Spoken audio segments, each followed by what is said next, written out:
and Bay Road. You can see. Just trying to get a picture of what's going on out here. Here's the plan that was decided.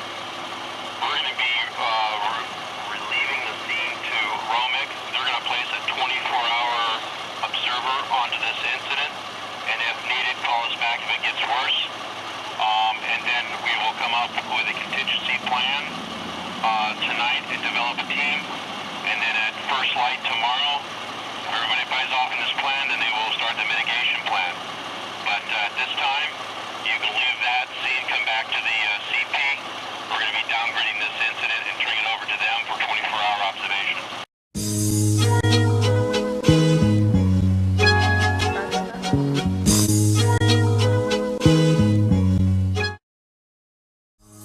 So, you know what went on during the explosion, or did you hear about it? No, I was walking through Gonzaga, and I seen the explosion, and my brother didn't believe me when I told him, oh look, it's an explosion, right? And then he said, are you tripping? I was like, no, I'm not tripping. Were you informed to stay inside your house or evacuate? No. So,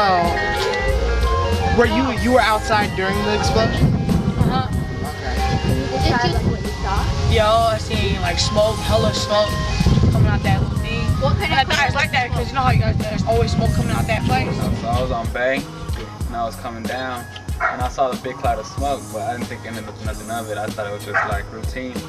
So I was coming in, and as soon as I got into my gate, I saw the cops just rushing to the scene or whatever. And I just walked in, I just drove in, and I walked in, and then I heard the cops like saying, oh, get inside your houses and close all your gates, and all your windows and doors, and all your doors. So I did that. I went upstairs. My mom was asleep, and I closed her door because, you know, it was a hot night. So I was closing all the windows, and I came out here, and I was just listening, but nothing much. I didn't really go out there. I didn't see anything. Loud noise, and I was kind of startled and didn't, you know kind of what happened. But then after a while, I heard someone saying, stay indoors, and I'm like, this can't be real, you know. And I asked my wife, you hear that? You know, she said, nah, I didn't hear anything, you know. So as I heard him saying it more, I began to say, Lord, this is like living up in Richmond, where you hear about people don't open your windows or go indoors and all of that kind of thing because of the refineries. So. All right, so you said you were outside and you saw it. Would you call it a mist or a plume? Well, it was a thick cloud. All right. It wasn't no mist. That was a thick cloud. All right. Just sitting in one spot. So it wasn't like a regular cloud going across. When you look up, you know it was something because it wasn't moving. It was just sitting there. At that night, I think by 12 or 1 o'clock, our police left the scene, and Romick was in control of everything happened in that area from 1 o'clock until 7 o'clock the following morning. Could you say a little bit more about the shelter-in-place advisory? You said that one was issued? Yes, by Who the police issued? Oh, and how did they issue that? Via, in the police cars that were circulating in the area. They used their megaphones to advise citizens that an incident had occurred and advise residents to secure their residences and try to minimize any contact. The testing that was done throughout the weekend by both the federal and the state agencies appear that there was no material that crossed any residential property lines. While certainly it was a very unfortunate incident, and the company is concerned, along with obviously the oversight agencies, of the root causes and the reasons why the incident occurred. Said that where the footprint is, you know, that acre in front of Romick, it's grass. He said all the vegetation there was dead, and all the weeds were dead. That nothing was alive wherever that footprint was. So I don't consider that something safe or non-toxic if even the vegetation was affected. The smoke or whatever it was, I could taste it. It had a strange taste. Then my nose burned, my eyes started burning, and the back of my throat. And we all rushed inside because we didn't know what it was, but it was like something that just... Have you ever accidentally smelled, what is it? acetone or something like that, you know, where it just, you know, and the first whiff, you just have to get away from it. Well, this is what it smelled like. That evening, after I dropped them off at the airport, I still didn't feel good and I was woozy. So I, you know, went to go to bed. I couldn't breathe laying down. I had to keep rinsing my mouth and, you know, stuff like that. So the next morning, in fact, it was before my doctor even was in the office, I called and they called me back about 20 minutes after 9. I went in at 10:25. And there was irritation to my throat, my nostrils, and definitely my eyes were just reds. I got something for my eyes that he had written down that I could go buy over the counter. And I had spray stuff that I had to put in my mouth, you know, to spray to stop the irritation. It's like I actually was irritated, like, you know, if you drink something real hot and your tongue gets irritated in the back of your throat. This is what it was. Like the doctor said, well, okay, when my throat healed up and my nose was looking better and my eyes okay, he said, well, keep using this for 6 weeks. But yeah, but then and again, the film that was on my shirt, which they said, well, polyester is easily damaged. But anytime, anything like you could take, say, a piece of hot wax and drop it on polyester and it'll shrivel. Well, this is the way my blouse was in the front in some spots. There was like 7 spots that it just like something, you know, hit it. Anytime something escapes like that, they say, well, they don't know what it is. But if you don't know what it is, then why are you messing? Did you have any health effects after, maybe the day after? While I was on the site, I did experience some mild headaches. I was out there for maybe about an hour and a half, and I noticed that my skin was really itchy a little bit. And then the next day, I experienced some sore throats. My allergies were triggered. They were bothering me very badly. And also, the headaches also came back. From the time we heard of the incident, I think it was around 11, and we didn't come back home until 12:30 after the shelter in place was called off. Did you have any health effects after you left the site? My coworker and I both had a burning sensation in our throats. She's asthmatic and felt a burning sensation in her nasal. The information just that it doesn't appear that anything went to any residences, and the testing appears that the residue was not toxic.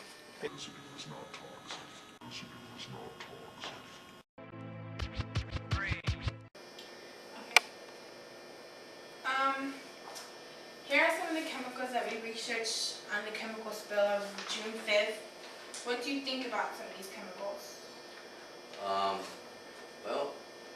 Some of these should not be mixed. Yeah, they seem to be industrial strength chemicals that not everybody can buy, and I wouldn't want these around my house or in my garage. That's one thing for sure. Yeah, this one right here, this is the bad one. I wouldn't want that one around me. Well, the toluene and the nitrogen and the acetonitrile easily mix. These they're very compatible, and it would take quite a shock for it to take off, but they mix, you know, to their proportions, you know. But I think they have bi-nitrotoluene also, but trinitrotoluene is TNT. These, you know, like I wouldn't mix those.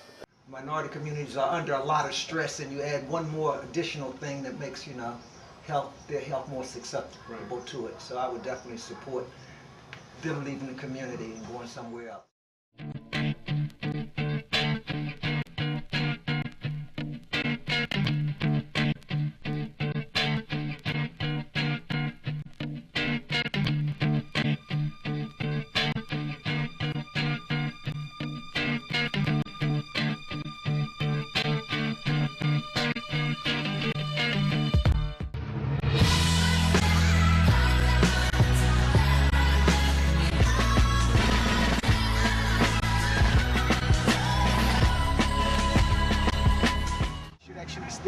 about 3 They don't months have no inside. permit? They don't have no Then permit what to is work they here. doing here? Yeah, Y'all should have been shut them down. If they don't have no permit That don't even make to sense. be That's over like here. letting somebody drive without a license. Right. Exactly.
Y'all killing people that's not even on this earth yet. How we gonna have something in this small community that's killing people? You feel me? Everybody already killing each other, but why you want something else that's already killing somebody else too? If one day or not, it was gonna blow up, and they knew it.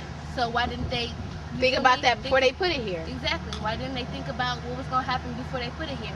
They knew as soon as they was gonna put it here, somebody was gonna get hurt, or if not, it was gonna all come down to a big explosion.